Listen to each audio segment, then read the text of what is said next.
efecto creo que ese mecanismo o la institución de la cárcel como parte de los estamentos represivos del Estado es universal, la forma como se aplica. Y justamente hablando de este último tema, me gustaría profundizar un poco en cómo se expresa ya la tortura, es decir, que a veces siempre tenemos asociada ese delito con prácticas como que sacarle las uñas, digamos así, como a la vieja usanza, pero se desconoce que existen otras expresiones de tortura incluso más sutiles. Me gustaría conocer un poco, como dentro de esa caracterización o esas denuncias que ustedes han logrado sacar de los muros, cómo se vive esta situación.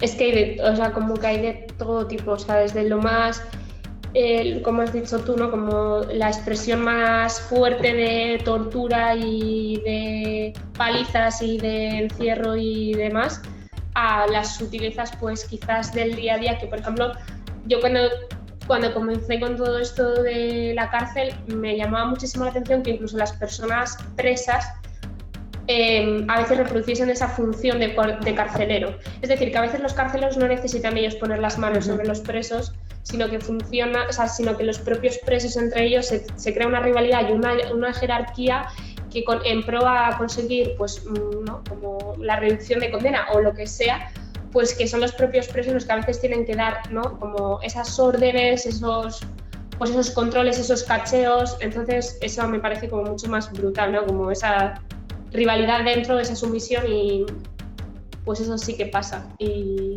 bueno, pues ya por ejemplo en los módulos de mujeres, tema de abusos y tal, pues sí, o sea, bastante. Y claro, estamos hablando también pues de cargos bastante potentes, ¿no? Que si el encargado de pues un médico que tiene un puesto tal o lo que sea, que también es muy complicado sacar todo eso fuera porque es muy difícil. Hay mucho miedo por denunciar porque luego tienes que enfrentarte a esa persona en tu día a día, o sea, claro. Es muy difícil. Pero bueno, o sea, nos llegan de todo, cosas de todo, ¿no?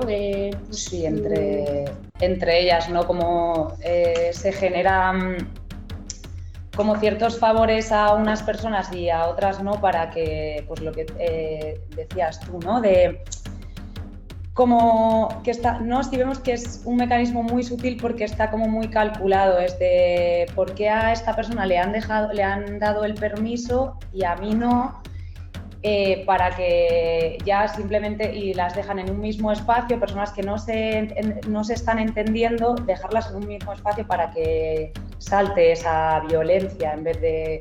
No, porque es evidente que si dos personas no se entienden, pues igual necesitan espacios separados donde estar, o por un mismo comportamiento que tenga una se le castigue y a la otra persona no, así parece que tú no haces nada, pero en realidad estás generando ese conflicto, ¿no? Porque ahí al final es de por qué yo, ¿no? Y entonces, una vez estás ahí dentro, claro, es que no genera ese odio, ¿no? De que crees que es la otra persona quien te está jodiendo y en realidad no, o sea, está súper pensado, ¿no? Esa desigualdad y ese enfrentamiento indirecto entre la gente. Y también pues tortura, o sea, y todo esto también es la falta de esa atención, que es lo que hemos nombrado antes, pero que de las muertes que ha habido en la cárcel, muchas vienen por una dejadez absoluta de que, yo que sé, una ambulancia tarde 2 horas a entrar a la cárcel, o sea, eso no pasa en la ciudad. Entonces, eso también, ¿no? Como, bueno, o sea, como que es una violencia constante y todo el rato.